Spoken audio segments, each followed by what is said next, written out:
we have to do is die.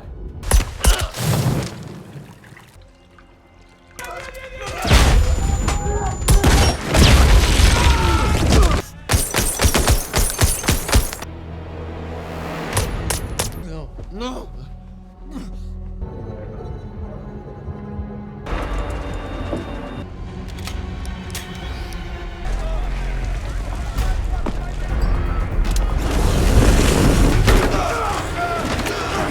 Close the door, I'm gonna start snapping necks!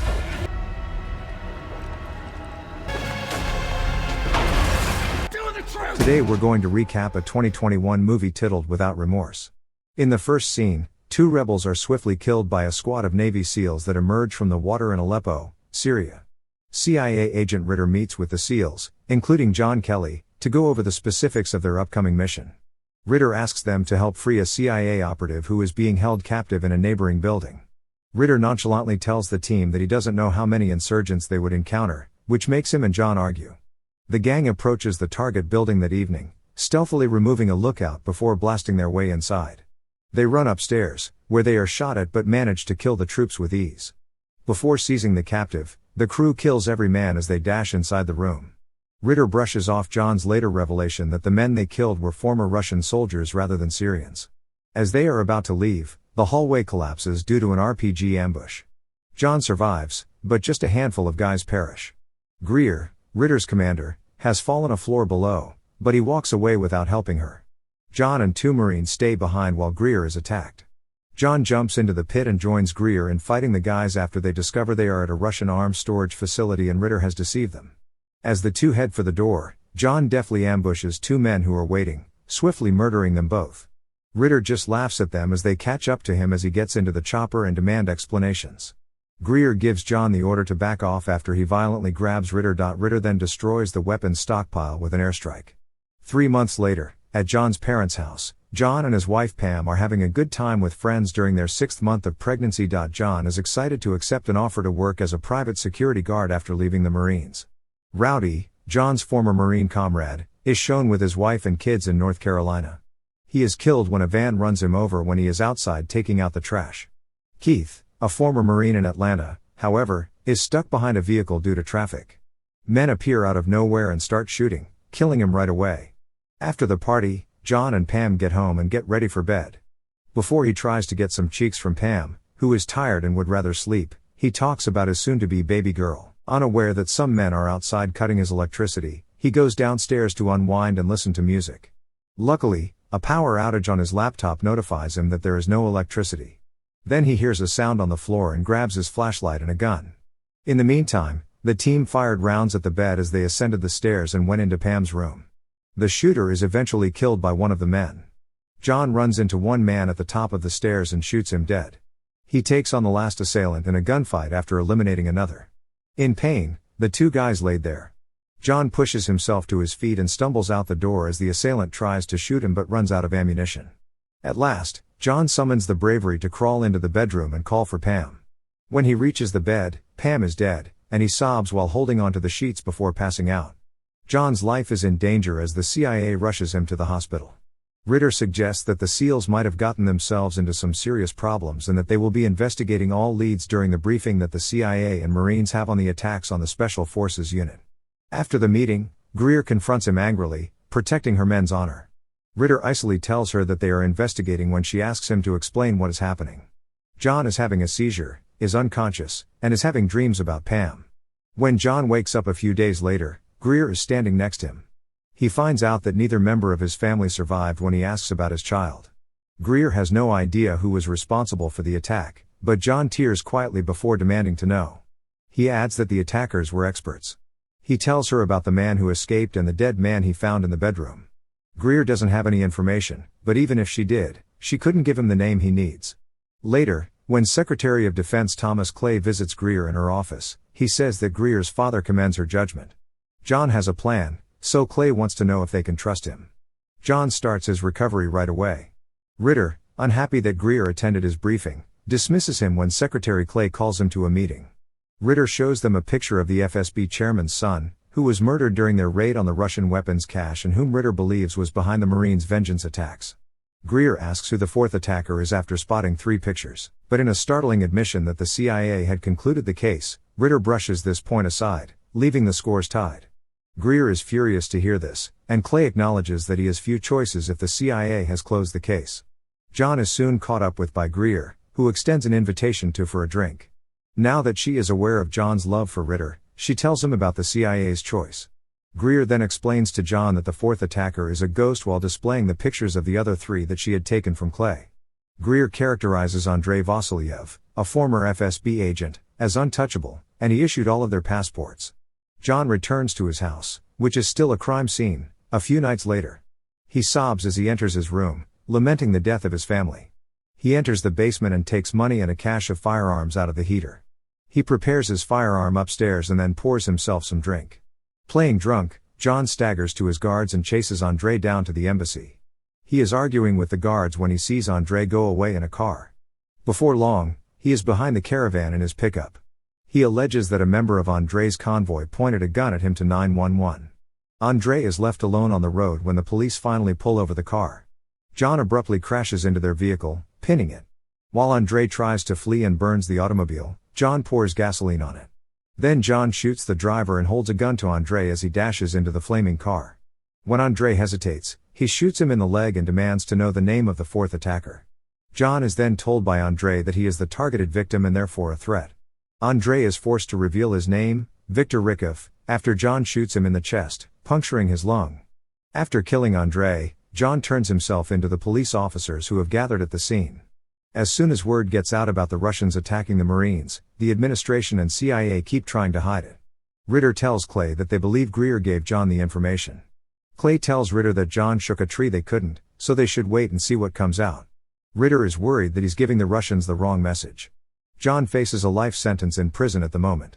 When Greer visits him, he feels deceived by his own nation and will never be able to accept the death of his family, thus he does not regret what he did. He then reveals that he has found new information, but he needs to get Clay out of jail before he can share it with Clay.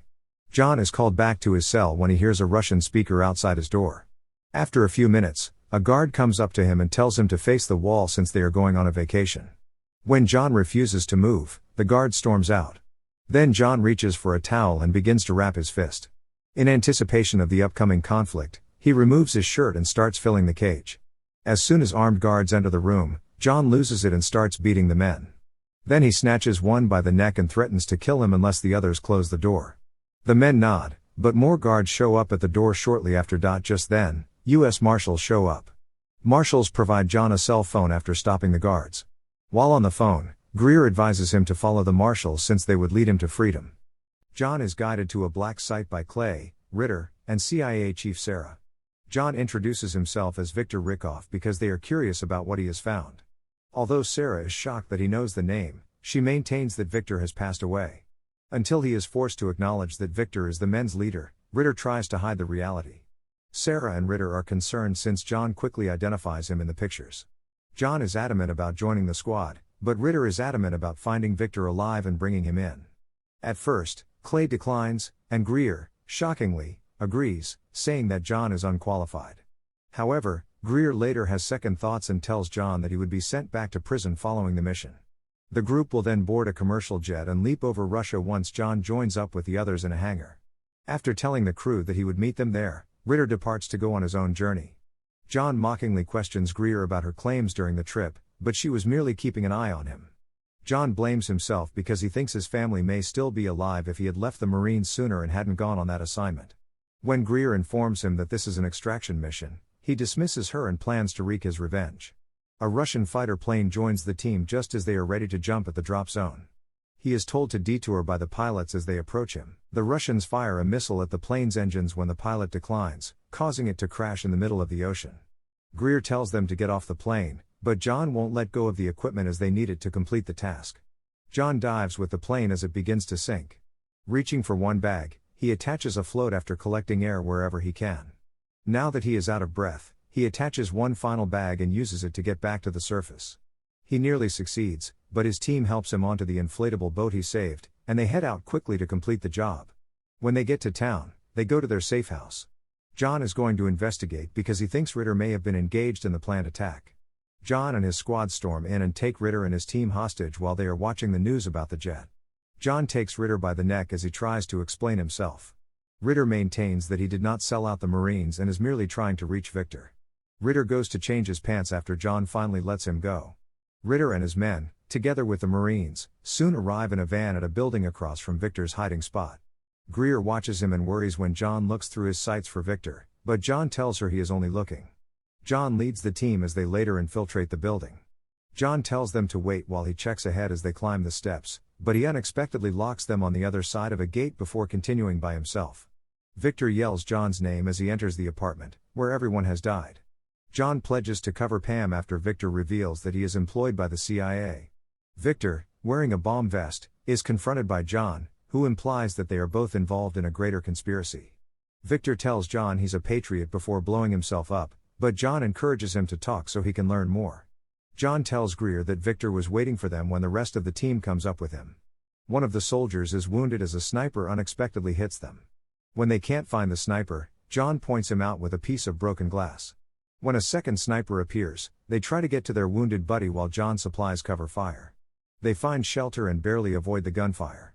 2 police officers arrive outside, but they are fatally shot by the snipers. John worries that they will be held accountable for their demise. He understands that if they die here, the Russians will discover dead US soldiers on their territory, which will lead to war. Someone wants the US to find dead Russians on their territory. John blasts a hole through the wall into the next apartment while the rest of the group sets up cover fire. John diverts the sniper as Greer prepares to ambush him. Greer charges in, but she battles with the man after running out of ammunition. Greer makes every effort to repel the stronger man, but all she succeeds in doing is knocking him off balance and stabbing him, killing him. The squad then makes their way to the lobby, but they are stopped by the police perimeter surrounding the building. John then comes up with a plan to divert the others' attention as they flee. Greer declines, but John points out that he is the only one who can be found dead here without starting a fight and that he is a convicted felon. When Greer says yes, John goes straight to the roof. The guys have time to escape as he then begins his attack, firing firearms and hurling grenades. When the police corner John on the roof, he kills some of them and drives the others away. He was shot in the sidearm and had to jump through the roof to get out. After fighting and killing a soldier, John grabs a gun and charges down the stairs, sending other people running for cover. Before the men arrive, he manages to arm the bomb in his luggage, causing a large explosion. John poses as a Russian soldier and steals an ambulance amid the confusion and smoke. Reluctantly, he returns by car to the hiding place, where Greer welcomes him and helps him inside. The team swiftly departs the nation. John says on the boat that they will never discover who is responsible for this and that Victor was simply another piece. Knowing that they have a higher chance of discovering the plot with John as a ghost, Ritter shocks him by offering him money and the opportunity to be freed, even though he expects to be sent back to prison. Clay is later seen watching the news about the tensions between the United States and Russia while having dinner. Later, without his men, he uses the restroom. John informs Clay about the conspiracy and the failed operation, but John's suspicions are confirmed when Clay unintentionally confesses that he knows more than what was told to him. John snatches Clay's neck and strangles him. With his hands bound, Clay woke up in John's automobile. Clay declines to respond when John implores him to explain why he would do this. John warns Clay that if he doesn't talk, he will visit his family and watch him murder them. Since America is most powerful during times of war, Clay eventually acknowledges that he did all of this to restore America's greatness. After that, John buckles up and drives directly into a river across a bridge. When Clay calls Pam's name as he is instructed, John just watches him drown. John imagines meeting Pam in the afterlife while he sits underwater. After that, we attend the funerals for John and Pam. After picking up the flag on behalf of the family, Greer heads back to her car, where John is waiting for her. Ritter blackmails the government into giving John a new identity by using the audio recording of John and Clay's conversation. Then, at a train station, John bids Greer farewell with the intention of starting over. Thanks for watching. If you are new, don't forget to subscribe for more of these recaps. Until next time, have a nice day.